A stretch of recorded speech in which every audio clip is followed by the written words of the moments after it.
right when I was at art college, I thought, well, everyone needs an inspiration for their work, to be able to talk about their work seriously. And mine is going to be, the fact of playing and having fun. This is my whole ethos in life.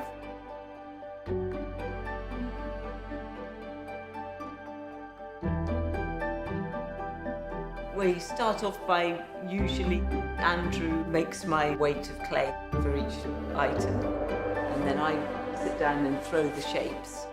When I was 11, we were living out in Menorca in Spain. And I remember meeting a woman who was an artist and worked as a painter. She did these abstract paintings. And that was enough for me. I thought, wow, somebody can actually do that and be an artist. That was a seed that was planted in my brain from that age. When I was about 14, I remember going with my friend to do evening classes in pottery. Eventually went to art college and found that the pottery was the place I've kind of felt happiest in. It was more laid back than the fine art. And then went and did a degree in ceramic design. Then they dry sort of overnight or to get to the leather hardness. Andrew was able to fix them onto the wheel head and pare them away with a metal tool. I started very gradually setting up my own workshop and selling stuff outside the watershed in Bristol. George Bristow, he was very encouraging, and he had these barrows that we set up every weekend. He said, well, it's £18 a day to have a stall. But he never charged me more than £4 because he knew we were all just out there, not taking any money.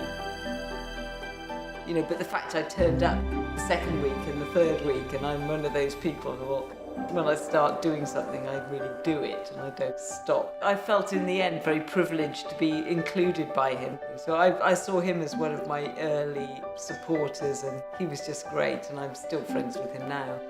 Then they're all wrapped up under plastic until they're ready to be worked on, and normally tash.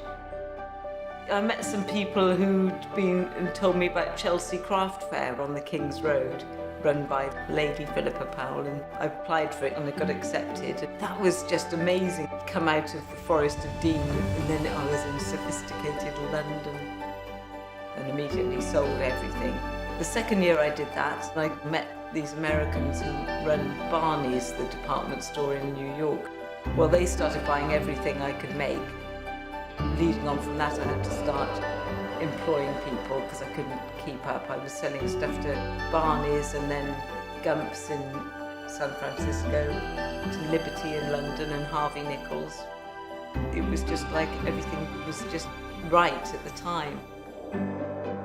It turned into more of a business because then, in order to keep the people employed and keep them working, then had to get work for them. And that's the path it's led up until today.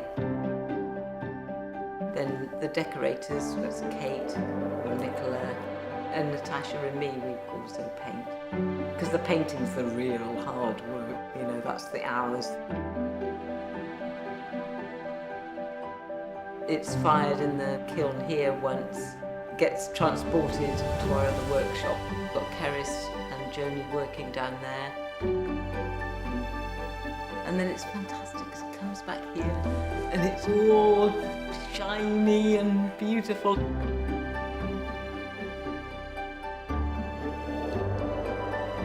James is fantastic, does all the shipping and documents and looks after all that. If it wasn't for having all that taken care of for me, and so I'm lucky to have James to do that, free to be quite creative all the time.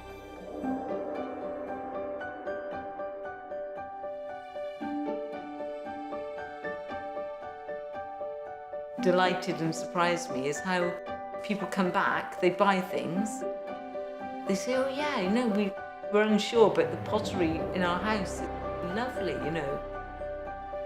Each piece goes to their house and there's this little fun-loving little object in their house, which is it's exuding its energy, which is kind of what I want.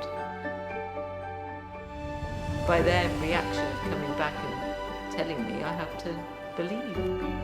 But the pottery is made up to be used, two schools of thought. There's the people who would use it because it enhances their lifestyle. When I first started to have a dinner plate, it would be a little, almost like a bit of a corner of a painting, and then if you turned it upside down when you were doing the washing up, you'd still enjoy it because I've painted it underneath. Or the people who want to put it on a shelf because it's a piece of art. I'm flattered if they treat it like a piece of art, but I'm flattered if they use it.